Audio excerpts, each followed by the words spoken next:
Hello listeners, आज की कहानी है जीवन जीने का अर्थ इन पिंक इज मैजिकल वॉइस में। तो पेश है ये कहानी। एक आदमी अपनी पत्नी व पुत्र के साथ सुखी जीवन व्यतीत कर रहा था। अचानक एक दिन उसकी पत्नी बीमार हो गई और बहुत इलाज करने के बाद स्वस्थ नहीं हुई, लेकिन दुर्भाग्यवश थोड़े दिनों बाद पुत्र को भी रोग ने आ घेरा और उसे भी लाख उपचार के पश्चात बचाया नहीं जा सका। अब तो आदमी पर वज्रपात ही हो गया। वह दिन रात रोता रहता, संसार से सर्वथा विरक्त होकर वह एकांतवासी बन गया। ना किसी से कुछ बात करता और ना ही मिलता जुलता। एक दिन अपने पुत्र का स्मरण कर वह देर तक रोता रहा, फिर उसकी आंख लग गई।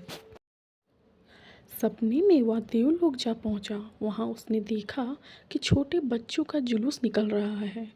उनमें सभी के हाथों में जलती हुई मोमबत्तियां हैं। उस जुलूस में उसका पुत्र भी चल रहा था, किंतु उसके हाथ की मोमबत्ती बुझी हुई थी।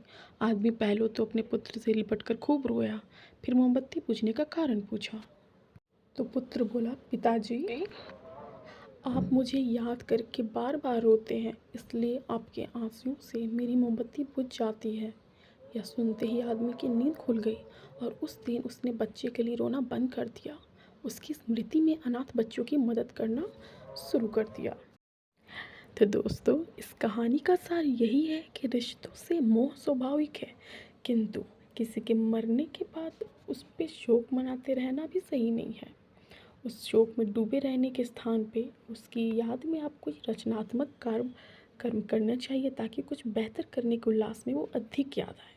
Thank you so much listening this story in Pink is Magical Voice. Please subscribe my channel. Pink is Magical Voice. Thank you so much.